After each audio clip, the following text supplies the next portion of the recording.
as my lovely introductee said already. At 4on6 Kendra on Twitter, which is for forensics, not like, I don't know, I've had people ask me if it's like HPV4 or 6. No, it's forensics. All right, so yes, the name of this talk is Practical Analysis of Awareness, but what I really wanted to call this talk was your 6% click rate doesn't mean shit. How many of us have like security awareness programs where we work or school? How many of you guys have heard the touting of the low click rate on those? Oh, it annoys me, drives me absolutely insane.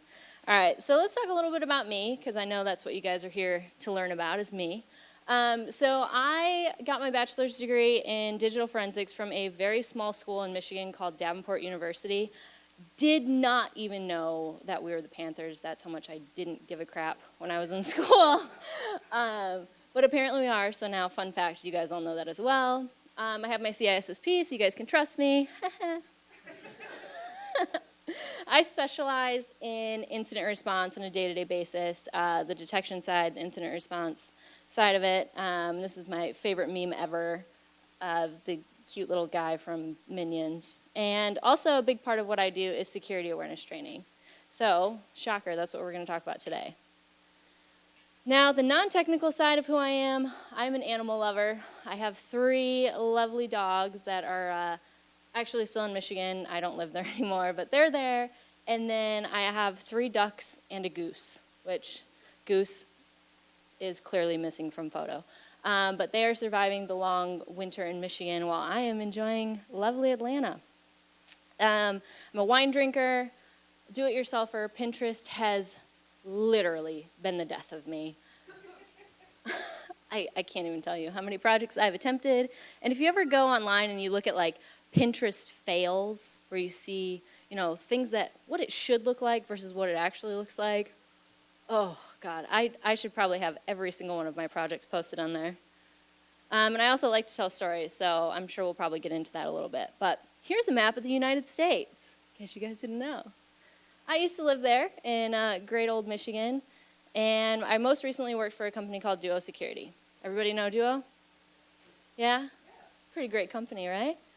Yeah. But in October, I made the giant leap of moving to Atlanta, Georgia, to become a Southerner, which is weird. Oh, it's a different breed of people down there. Anybody from the South in here? You just worked 6 months down there, so you got like a Southern drawl now. Are you saying y'all? Oh, I've already started picking that crap up. All right, so now I work for a company called MailChimp. Everybody hear of MailChimp before?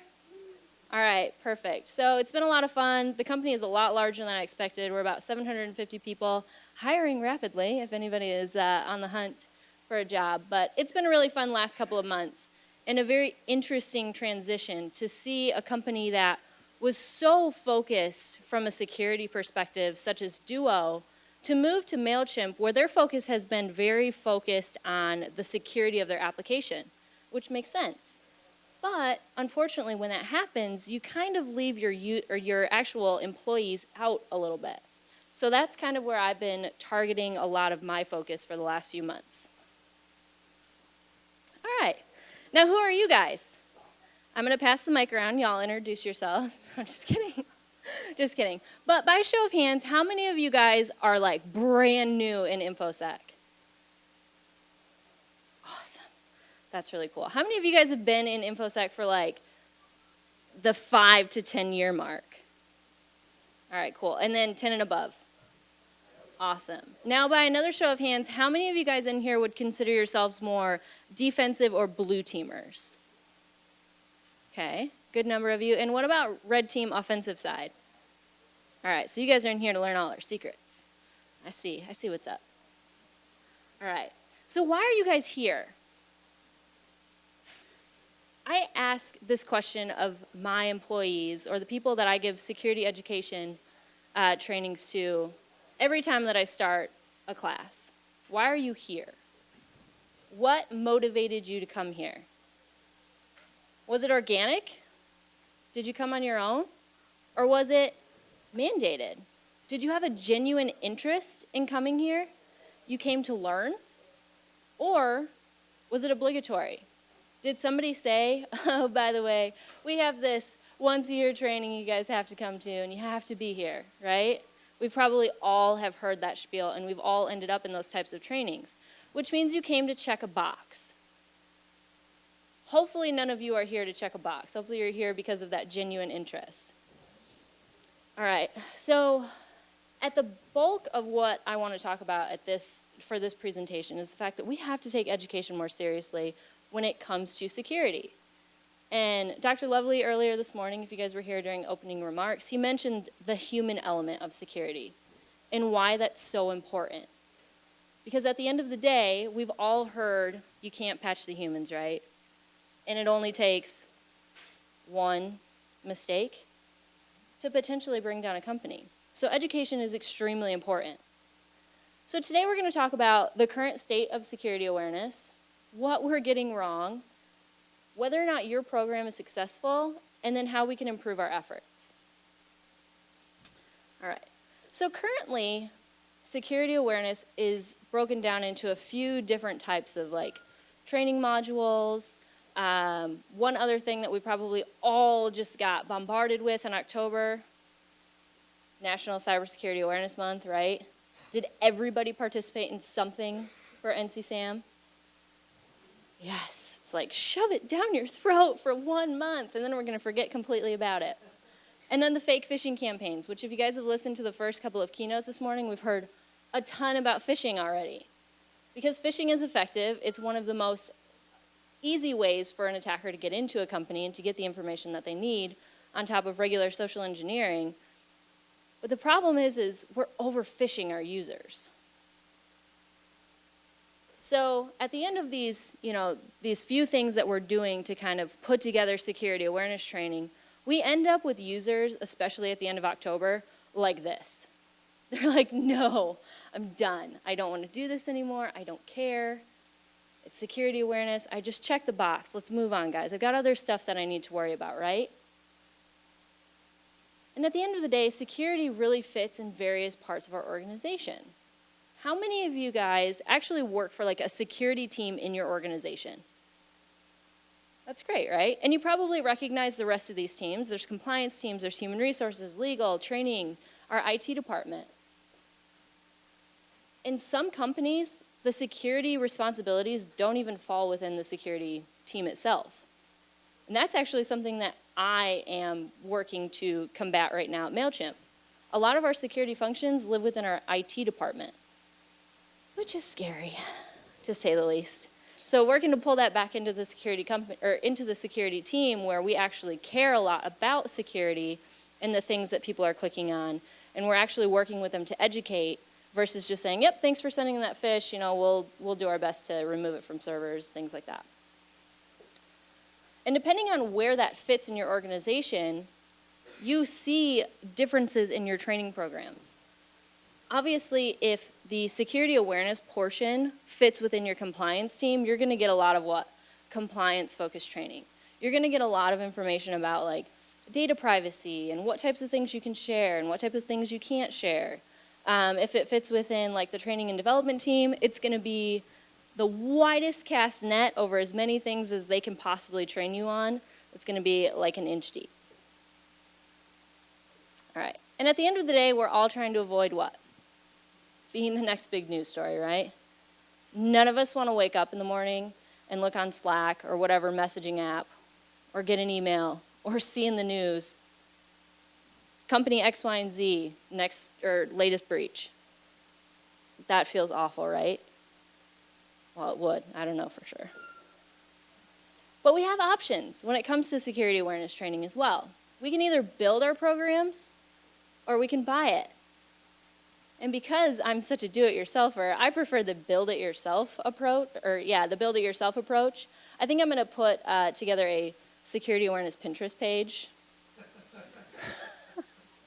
Totally kidding. I don't have that kind of time. But I think, it could be fun, right, to kind of get more of a collaborative approach on security awareness, because there's no really good one way to approach security awareness. We all have different types of users. We all have different types of problems that we're facing. And at the end of the day, we need to meet our compliance needs.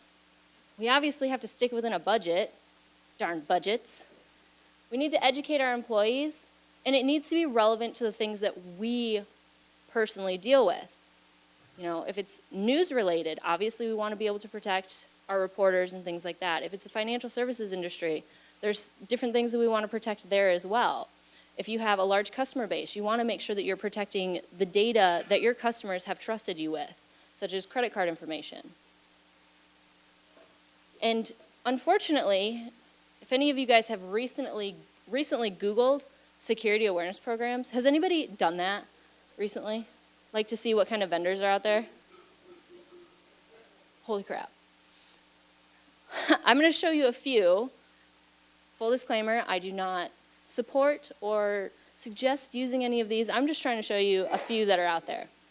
FishMe, Wombat. I mean, we have a ton of different programs out there that we can pick from that all specialize in what? Securing the humans, making sure that they're educated when it comes to security. And you look at these and you're like, how do I even pick? Well, each one of them seem to offer really similar things, you know, phishing modules and training modules and things like that, but how do I know if it's really going to connect with my users and my audience? And the fact of the matter is you really don't until you get in there, right? You don't know how successful that program is going to be until you actually start to use it. Now, from a do-it-yourself perspective, you can still meet those security compliance requirements. In fact, you can meet them better because you actually have the opportunity to meet with your compliance team and your legal teams and ask them what's important to us, in our customers, in our users, in our employees. What types of things do we need to protect for them? And you can really start to kind of fine-tune the types of training. It can be more cost-effective, right? Usually. You can educate the employee just the same as you would with a bot program, hopefully, if you're doing it right. And it can be more relevant to your industry. Again, you can fine-tune it to the things that you actually care about. And it can be challenging and completely personalizable, which is great. And if something doesn't work, if you find that something isn't working in your program, you can tweak it. Ship it out the next day. It's that simple. You don't have to deal with customer support. Ugh. And if not you, then who is going to do it? How many of you guys, by a show of hands, are actually responsible for running any type of security awareness? And that can be as simple as sending phishing tests to your employees. So there's a good group of you in here. That's awesome. One of the biggest changes that I think we need to make when it comes to security education is building a security culture based on education instead of fear.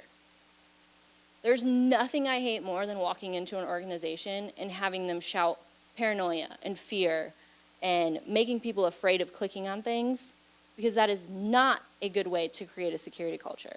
All you're doing is creating a fear-based culture, which at the end of the day is just making your employees paranoid. They don't want to click on anything, and if they do, they think that like people are going to come out of the ceiling and come down on them and like snatch their laptops and they're going to get fired, because you haven't built that rapport with them to let them know that, hey, things happen, it's okay, we are all human, but this is how we prevent it going forward.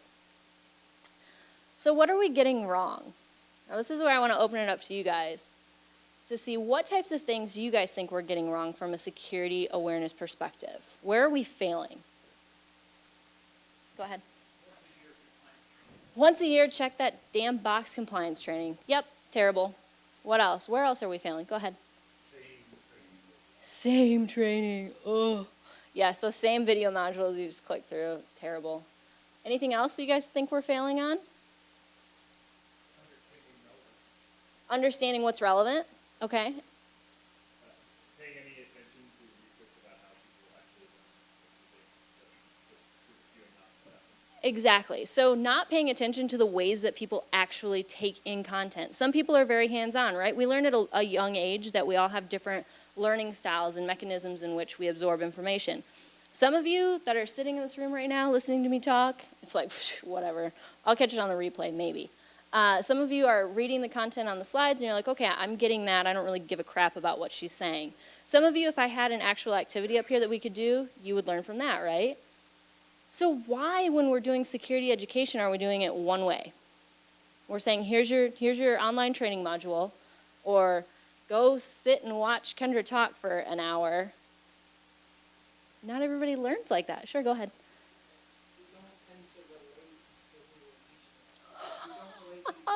We don't relate to the human aspect of security at all. At the end of the day, what we're looking to do is make sure that we're fulfilling those compliance requirements and making sure that in the event we get breached and somebody says, hey, were you doing X, Y, and Z? We can say, yep, box checked, good to go. But did our users get anything from that? Sure, go ahead.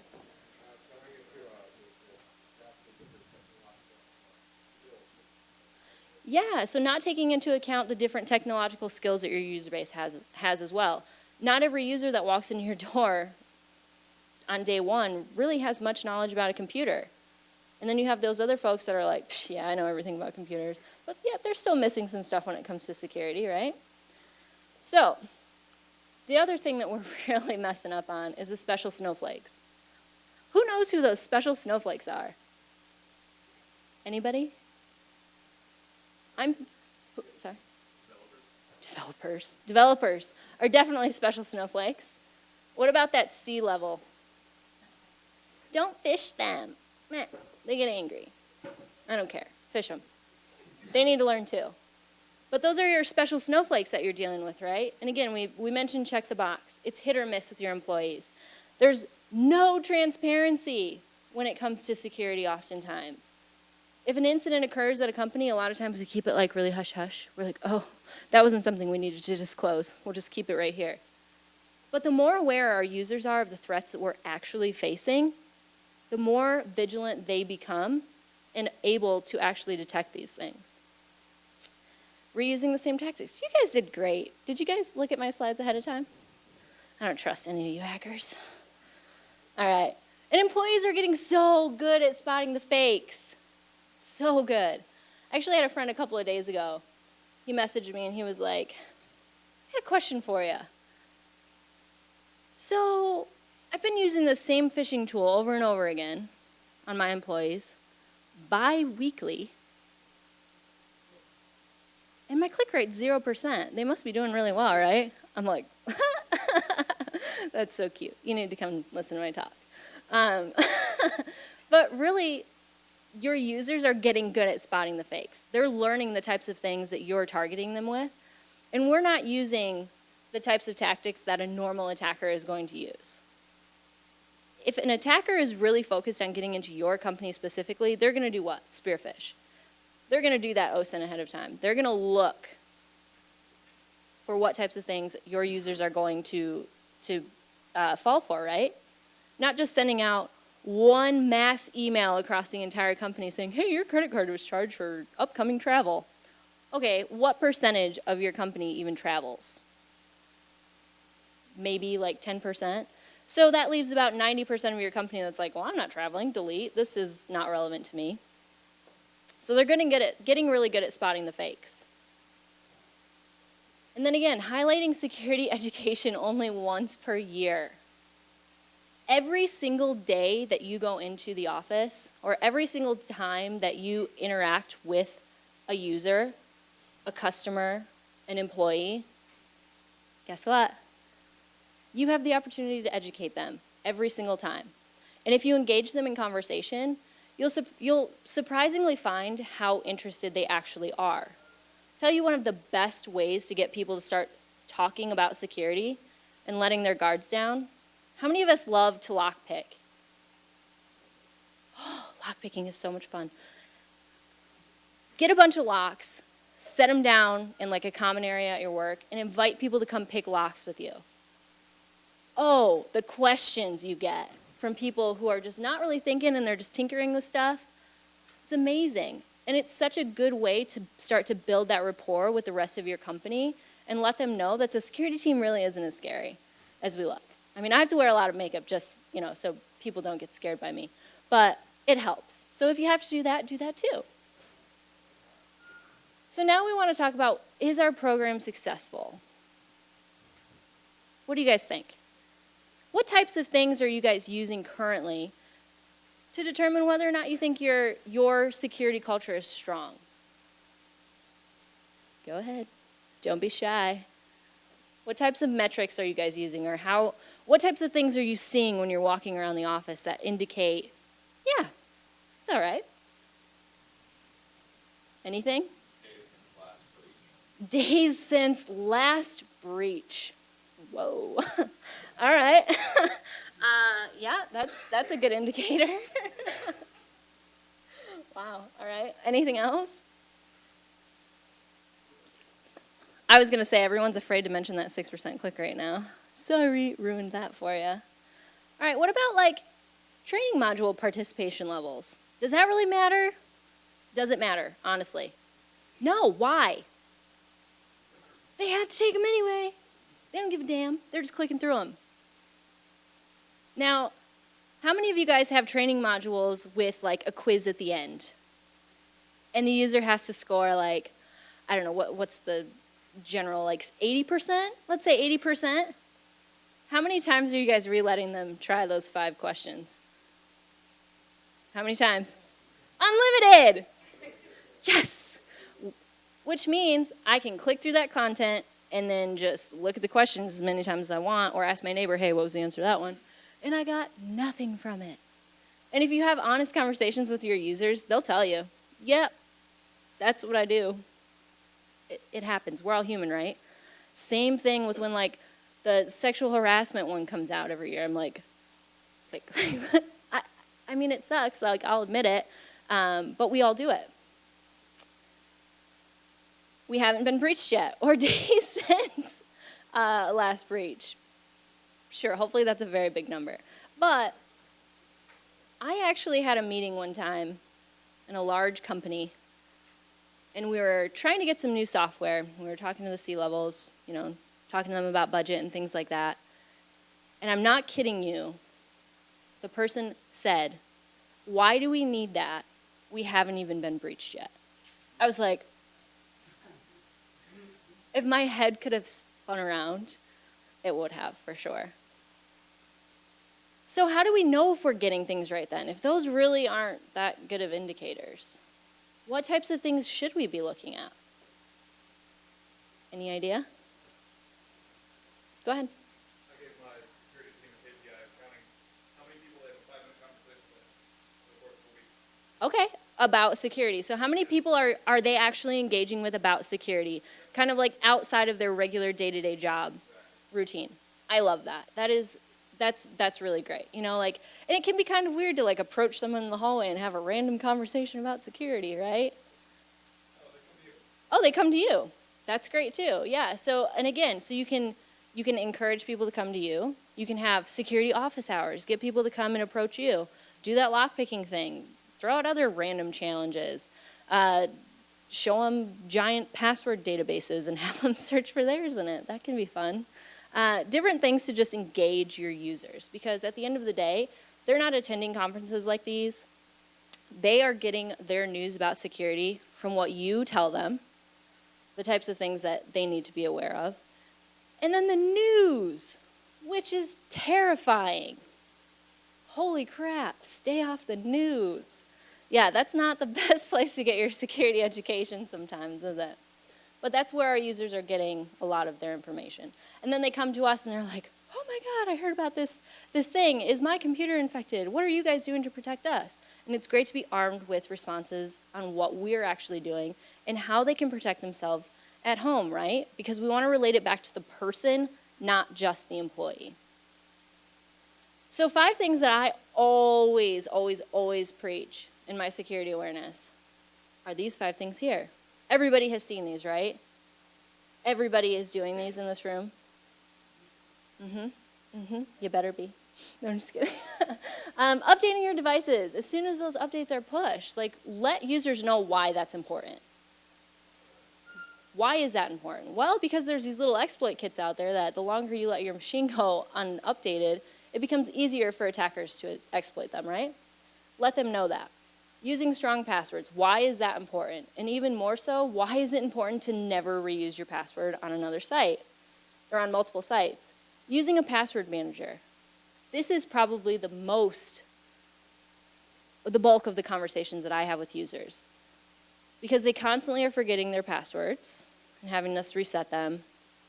And I'm like, well, you know, if you used a password manager, you wouldn't have this problem, right? Password managers have personally saved my life a million times. And if we can get users to relate to why that's important, it makes for our jobs to be a lot easier. And then using two-factor authentication. Whatever that is, really hope it catches on. I'm just kidding.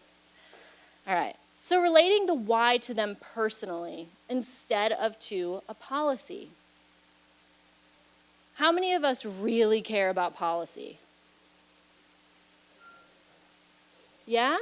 Good. So there's a few of us in here who do, and a few of us who answered honestly, that we don't give a crap. Policy at the end of the day is extremely important. We all know that. It helps us to tune our procedures. It helps us to know what kinds of things we can and cannot do. But at the end of the day, we need the why. Why can't I use an 8-character password with no uppercase, lowercase, or special characters? Why does that put me at risk? Why does that put the company at risk? And if we can have these conversations and let them know directly why it's important to them and what types of things they can even bring home to their family, it helps to make our security efforts that much more successful. One thing that I also like to do is to encourage our employees to take these special tips home.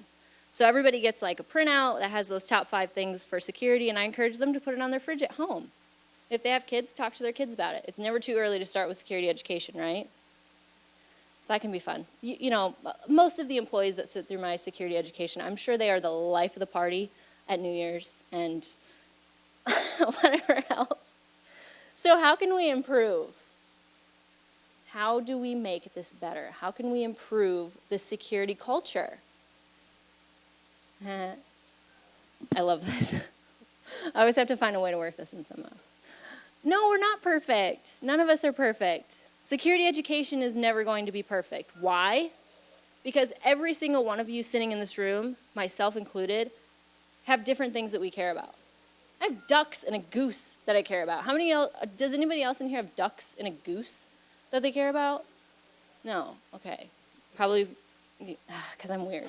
But the fact is, we all have different things that matter to us. We all have information that we don't want to get out there, which makes us all extremely unique.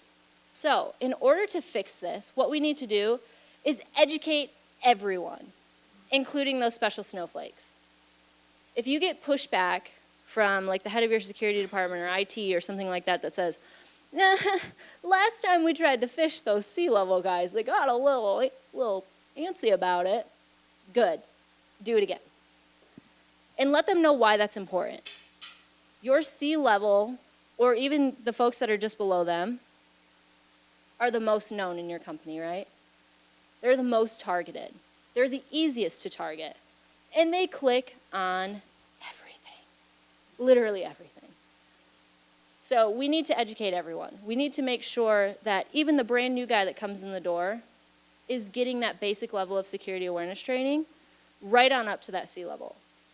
And then we need to specialize that training. Role-based training is extremely important. If you have folks that are sitting on the phone all day talking to customers, what types of things do you think you need to educate them about?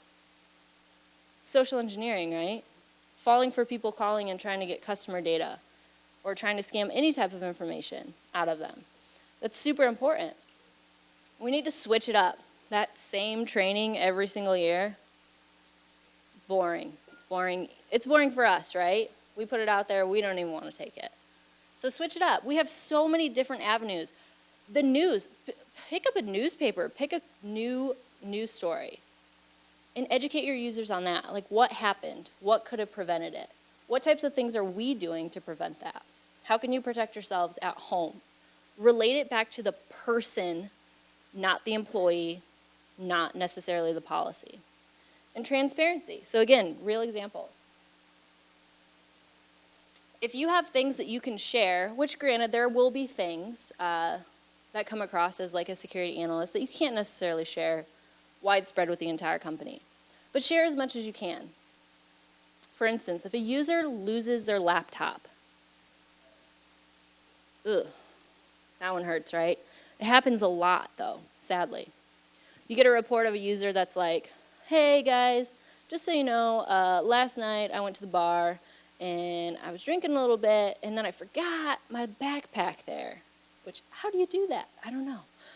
Forgot my backpack there. I know exactly where my laptop is, though, so it's fine. Like, I'll call them when it opens, and I'll get it back. We're still treating that exactly the same as we would as a lost or stolen, right? We want to make sure that the data is secure on there. And those learning opportunities make it kind of funny for your users. You know, let them know, like, without calling someone out specifically, but say, hey, this type of thing does happen, and guess what? We want to know about it. We're not going to shame you, but we want to know about it because these are potential security incidents. Be an ally. One of the worst things that we can do is make a list of people who repeatedly fall for our phishing exercises. Or if you do USB drops around the office, which is really fun, by the way, highly encourage those. If you do a USB drop around the office, don't publish the names of the people who plugged in those salary spreadsheet labeled USBs. That's not nice. Makes people feel bad. We don't want people to feel bad when it comes to security because when you feel bad, you do less what? Speaking up. If you think you're going to get in trouble, just like when you're a kid, we learn to say, it was my brother. You know, you point the finger, you blame others. That's what we do. We're humans, and we're still doing that even though we're not 5 anymore. Know what's important to your employees. Have those conversations. In those 5-minute conversations that you're having with those employees, find out what types of things they care about. Ask them about their families. You know, get to know them on a little bit more of a personal level to figure out how you can relate security back to them in a way that isn't just, we really only want you to be secure when you're here at the company. Because we all know that mistakes that we can make in our personal lives also could ultimately affect the company. The information that we're posting online makes us more susceptible to a spear phishing attack that we could get at home or at work. So educating those users to make sure that they know why that's important. Nurture curiosity. If somebody has a question related to security, take the time and answer it. And if you don't know the answer, get back to them. Tell them that you will figure out the answer and get back to them. Nurturing that curious mind is extremely important when it comes to security because if that ball drops with you and they had a question, it could be gone forever, right? And then they don't have their answer and they never think about it again and then whoops, I accidentally clicked on something or oops, I downloaded that thing that I probably shouldn't have. And then encourage and reward good behavior. MailChimp does a really awesome thing where if somebody does something good from a security perspective, we give them these little chimp coins, which they can then go and turn into this really awesome rainbow room where they can pick out cool swag and stuff. So finding ways to reward employees for the things that they've done. Even if it's, I'm not kidding you, the simplest thing. If you use like a Slack or something, give them karma. Say, hey, thanks, Tom, for spotting that fish or turning it into security app. Give them those karma points. People love that stuff. It's absolutely amazing. You can't turn it in for crap, but it means something to them, right? And this is something that is causing a little bit of stress for me right now. Create a security culture based on vigilance, not on paranoia. Because unfortunately, an organization that I may or may not be with now has preached paranoia for their security education since the beginning of time, which has worked well for them. I must say, the phishing exercise that I sent out a few weeks ago, I was absolutely astounded at how well they did. And they had their little tinfoil hats on, and they were like, yes, I caught this, like, really good about, transferring the information from other employees. But at the same time, like, if we're preaching paranoia, we're not encouraging curiosity, for one, which is a bad thing. And then we're taking away critical thinking skills. If we're just teaching everybody to be afraid of everything and then they're turning in every single thing that has a link or an attachment to us, we're not teaching them critical thinking skills. We're not teaching them the things that they can look for in order to be more vigilant, which in turn helps the analysts. Proactive versus reactive. This is so important when it comes to security. Has anybody here suffered any type of like break-in their house or the car or anything like that? It's a terrible feeling, right? And then once it's done, you're like, I better get a security system. Yeah, because now we're being reactive versus proactive. We can do the exact same thing when it comes to security. Those 5 things that I listed a few minutes ago about having strong passwords and unique passwords and 2FA and using a password manager and then also installing your updates, those 5 things help to make you more proactive when it comes to security. And if we can get our users engaged in following those 5 things alone, we're going to end up doing a lot less on the reactive side. This is something that always gets weird looks, especially from upper management, because I encourage criminals. So, encouraging a criminal mindset is exactly what it sounds like. I want employees to walk around the office and identify things that they could do harm with. If they see someone's badge just laying on a table, pick it up, but turn it in, please.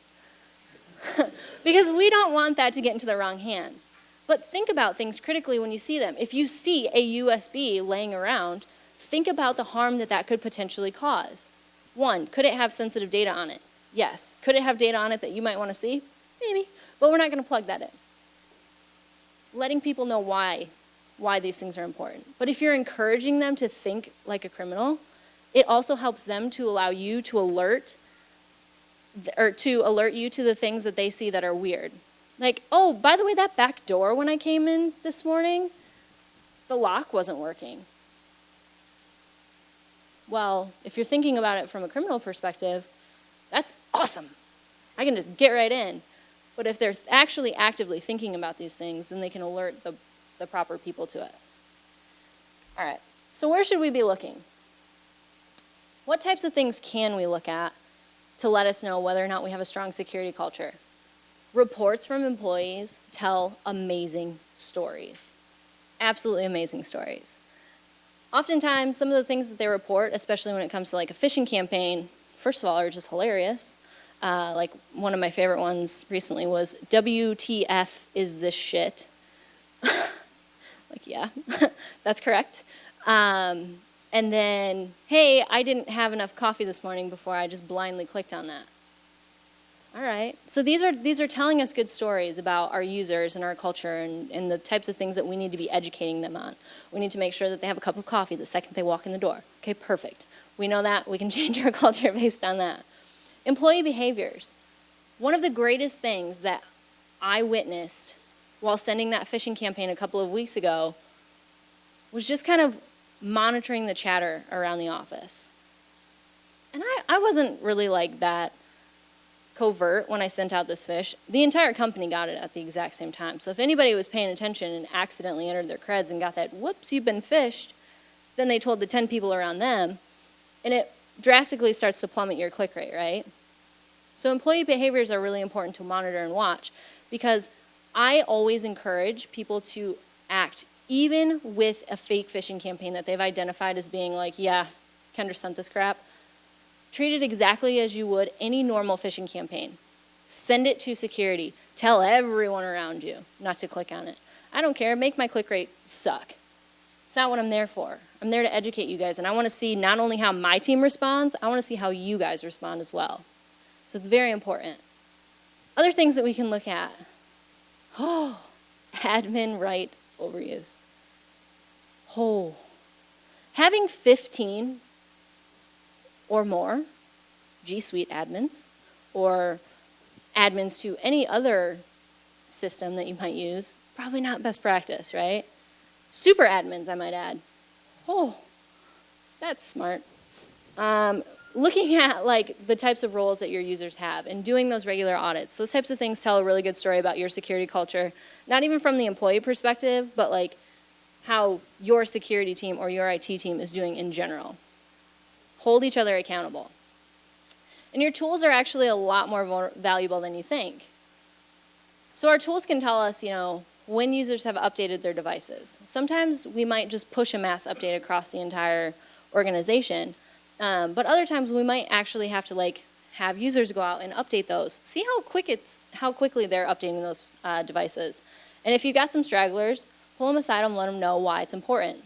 And here's another fun thing to do. Have them pull up what current version of their phone is on, and then help them learn how to update them. All right, so updating those devices.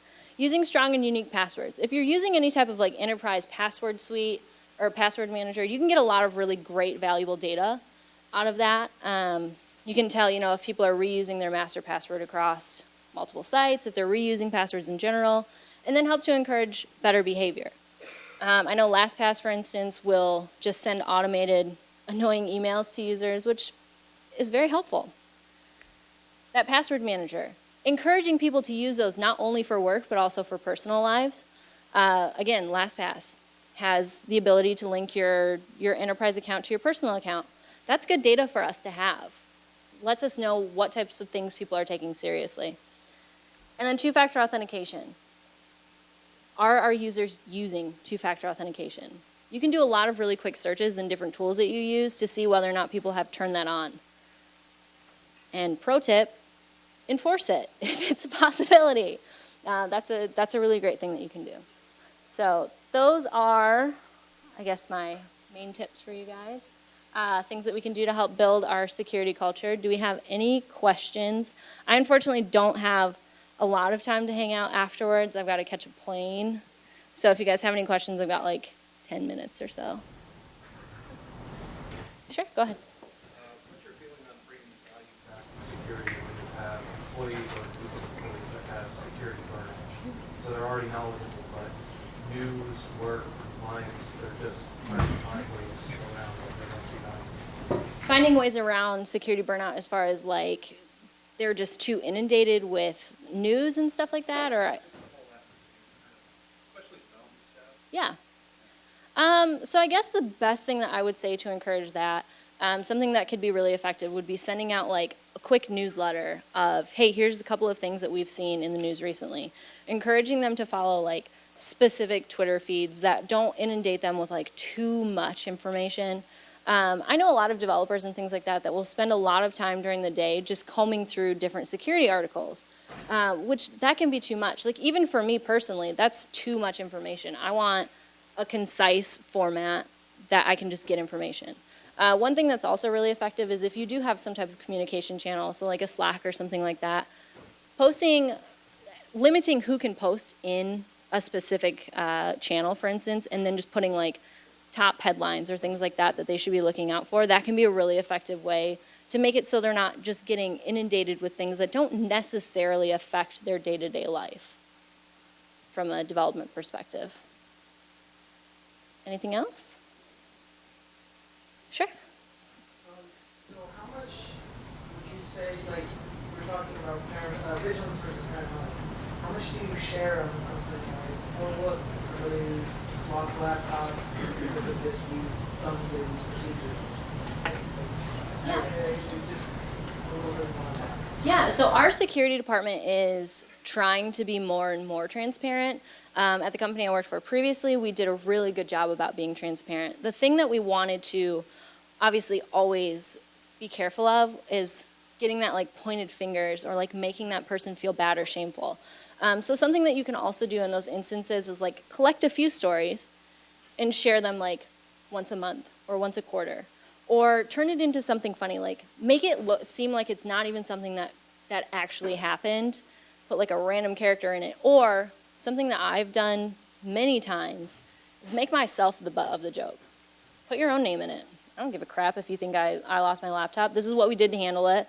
And then people aren't thinking like, oh, was it really Bobby in accounting? No, it was Kendra in security because she's stupid. So it kind of like takes that aspect out of it. But at the end of the day, the biggest message to encourage is like, we're all humans. We're all going to make mistakes. We are all susceptible for falling for a phishing campaign. We can all have a couple too many drinks and leave our backpack somewhere or drop our ID card. You know, just kind of making sure that you're aware of that human element, I think is really important. Any other questions? No? All right, well, thank you guys.